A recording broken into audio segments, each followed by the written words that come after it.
আজ জাতীয় নাগরিক পার্টি এনসিপির সম্মানিত আহ্বায়ক জনাব নাহিদ ইসলামের নেতৃত্বে 6 সদস্যের একটি প্রতিনিধি দল আমরা জুলাই জাতীয় সনদ স্বাক্ষরের জন্য আমরা এখানে উপস্থিত হয়েছিলাম।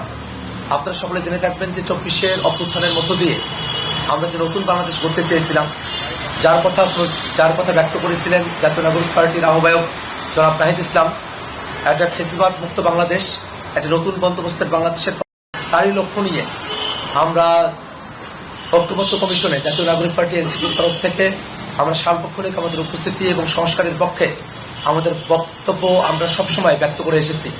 আপনারা জেনে থাকবেন যে জুলাই সনদের কার্যকারিতার জায়গা গণভোটের বিষয়গুলো নিয়ে এক ধরনের অস্পষ্টতা ছিল, যেহেতু ত্রয়োদশ জাতীয় সংসদ নির্বাচনের দিন 12ই ফেব্রুয়ারি 2026-এ গণভোটও জুলাই জাতীয় সনদ নিয়ে যে গণভোট সেটা অনুষ্ঠিত হয়েছে এবং গণভোটের পক্ষে জনগণ তাদের সিদ্ধান্ত হ্যাঁ ভোটের মধ্য দিয়ে তারা জানান দিয়েছেন। এমন প্রেক্ষাপটে আজকে অন্তর্বর্তীকালীন সরকারের আহ্বানে আমরা জনাব নাহিদ ইসলামের নেতৃত্বে 6 সদস্যের একটি প্রতিনিধি দল মাননীয় প্রধান উপদেষ্টার বাসভবন যমুনায় আমরা জুলাই জাতীয় সনদ স্বাক্ষরের নির্দেশে আমরা এসেছিলাম। আমরা সেই জুলাই জাতীয় সনদে আমরা স্বাক্ষর করেছি এবং আমরা একটা শর্ত সাপেক্ষে সেখানে স্বাক্ষর করেছি। আমরা বলেছি যে নোট অফ ডিসেন্ট ব্যতিরেকে গণভোটের গণরায়ের পূর্ণাঙ্গ বাস্তবায়ন সাপেক্ষে জনাব নাহিদ ইসলাম আহ্বায়ক এবং আক্তার হোসেন আমি সদস্য সচিব এই জুলাই জাতীয় সনদে স্বাক্ষর করলাম।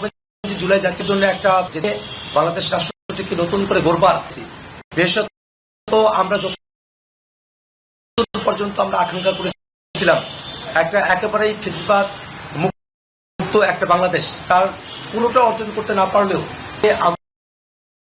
যতটুকু অর্জন করতে যেন আমরা পুরো মাত্রায় আমাদের জন্য জুলাই সনদের তারই নিরিখে আমরা আজকে জুলাই সনদের যে আনুষ্ঠানিকতা স্বাক্ষরের আনুষ্ঠানিকতা আমরা আজকে সম্পন্ন করেছি।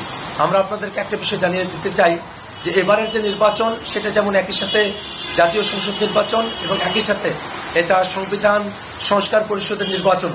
আগামীকাল শপথ গ্রহণ অনুষ্ঠান অনুষ্ঠিত হবে।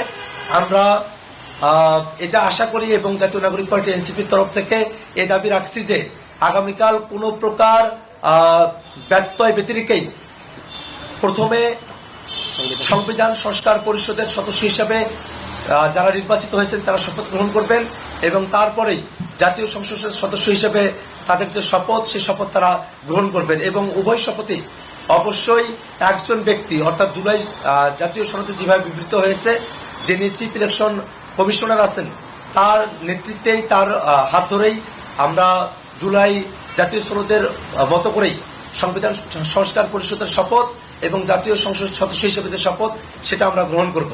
সাংবাদিক বন্ধুগণ, এই পর্যায়ে আপনাদের সামনে সংক্ষিপ্তভাবে বক্তব্য উপস্থাপন করবেন জাতীয় নাগরিক পার্টির সম্মানিত আহ্বায়ক এক দফর ঘোষক জনাব নাহিদ ইসলাম। আমাদের সদস্যদের বললেন যে আজকে অন্তর্বর্তী সরকারের শেষ দিন, আমরা সরকারের আমন্ত্রণে আমরা যমুনাতে এসেছিলাম।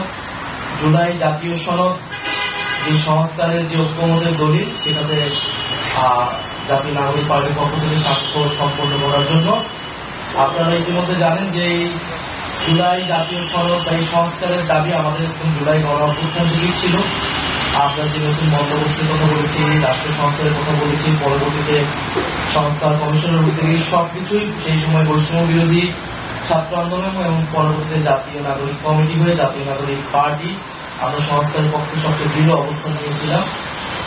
কিন্তু জুলাই জাতীয় সনদ যেদিন স্বাক্ষরিত হয়েছিল জাতীয় নাগরিক পার্টি এনসিপি সেদিন স্বাক্ষর অনুষ্ঠানে আসেনি এবং স্বাক্ষর করে নাই। কারণ আমরা তখন বলেছিলাম যে এই জুলাই জাতীয় সনদের যে আইনি ভিত্তি সেই আইনি ভিত্তি নিরূপণ না হলে আইনি ভিত্তি নিশ্চিত না হলে আমরা আসলে এই ডকুমেন্টে সাইন করার কোনো মানে থাকবে না এবং এই ডকুমেন্টে যে নোট অফ ডিসেন্ট রয়েছে আমরা মনে করি নোট অফ ডিসেন্ট কোনো সিদ্ধান্তের অংশ হতে পারে না। ফলে নোট অফ ডিসেন্ট নিয়েও স্পষ্ট বক্তব্য থাকা প্রয়োজন। সেই প্রেক্ষিতে আমরা কিন্তু সাইন করি নেই এবং এর পরবর্তীতেই আমাদের দাবির প্রেক্ষিতে জুলাই জাতীয় সনদ আদেশ সেই আদেশ দেওয়া হয়, যে আদেশের ভিত্তিতে এবারের নির্বাচন এবং গণভোট, সেই গণভোট অনুষ্ঠিত হয়েছে। গণভোটের জনগণের রায় সংস্কারের পক্ষে এসেছে, ন্যায়ের পক্ষে এসেছে। এখন আমাদের আগামীকাল থেকে যে দায়িত্বটা, সেটা হচ্ছে এই রায় অনুযায়ী, গণভোটের ন্যায় অনুযায়ী এই রায় হচ্ছে বাস্তবায়ন করা।